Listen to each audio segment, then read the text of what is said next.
আসসালামু আলাইকুম। আজকে আমি মুরগি দিয়ে ভুনা খিচুড়ি রান্না করব। এখানে আমি ১ কাপ মুগ ডাল নিয়েছি। মুগ ডালটা আমি ভেজে নেব। মুগ ডালটা ভাজলে সুন্দর খিচুড়ি থেকে একটা ঘ্রাণ হয়। এখানে আমি ১ কাপ মসুরের ডাল নিয়েছি। মসুরের ডালটাও আমি একটু ভেজে নেব। আমার ডালটা ভাজা হয়ে গেছে। এখন আমি মুরগির গোশটাকে লবণ হলুদ দিয়ে মেখে এখন আমি ভেজে নেব। একটু হালকা লাল লাল করে ভেজে নেব। আমার ভাজা হয়ে গেছে, আমি এখন গোশটা উঠিয়ে ফেলব। আমি এখন চুলায় পাতিল বসিয়ে দিয়ে আমি গোশ ভাজার তেলটাই দিয়ে দিলাম। এই তেল দিয়ে আমি খিচুড়িটা রান্না করব। এখন আমি গোটা মশলা দিয়ে দিলাম। দিয়ে এখন আমি ১ কাপ পেঁয়াজ কাটা দিয়ে দিলাম। পেঁয়াজটাও আমি ভালো করে ভেজে নেব। আমার পেঁয়াজটা ভাজা হয়ে গেছে। এখানে আমি একটা টমেটো কাটা দিয়ে দিলাম। টমেটোটা নরম হওয়া পর্যন্ত আমি ভেজে নেব। এখানে আমি ২ চামচ আদা রসুন বাটা দিয়ে দিলাম। আদা রসুন বাটা ভাজা হয়ে গেছে।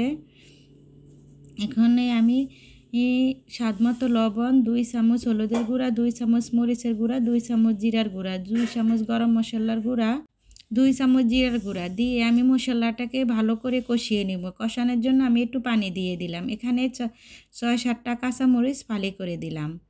আমি মশলাটা ভালো করে কষিয়ে নেব। আমি এখন কষানো হয়ে গেছে মশলা, আমি এখন দিয়ে দিলাম গোশ। গোশটা দিয়ে আমি ভালো করে ভেজে নেব।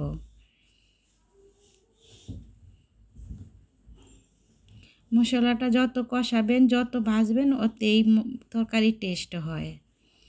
এখন আমি একটু পানি দিয়ে দিলাম গোশটা যাতে আমি ভালো করে সিদ্ধ হয়। এখানে আমি ব্রয়লার গোশ নিই নাই, এটা হচ্ছে কক মুরগির গোশ। বড় ৫-৬ কেজি গোশ মুরগি হয় না, সেই গোশ। ওই গোশটা অনেক শক্ত হয়, তাই আমি পানি দিয়ে রান্না করে নিলাম।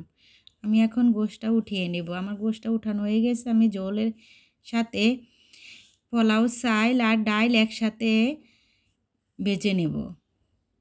আমি এখানে ২ কাপ পোলাও চাল নিয়েছি, ১ কাপ নিয়েছি মসুরের ডাল, ১ কাপ নিয়েছি মুগ ডাল, মোট ৪ কাপ হয়েছে। আমার চালটা ভাজা হয়ে গেছে। এখানে আমি ৬ কাপ দিয়ে দিলাম পানি। পানিটা দিয়ে আমি ভালো করে আমি এখানে ঝরঝরা করে খিচুড়ি রান্না করব, লেটকা খিচুড়ি রান্না করব না। এখানে আমি উপর দিয়ে গোশটা দিয়ে দিলাম, দিয়ে আমি ধনিয়া পাতা দিয়ে দিলাম, দিয়ে আমি ভালো করে নেড়ে চেড়ে নেব। আমার রান্নাটা আপনারা কে কোথায় থেকে দেখেন আমাকে কমেন্টে জানাবেন। আমার রান্নাটা কেমন হয় আমাকে কমেন্টে জানাবেন। আপনারা এভাবে রান্না করে খাবেন।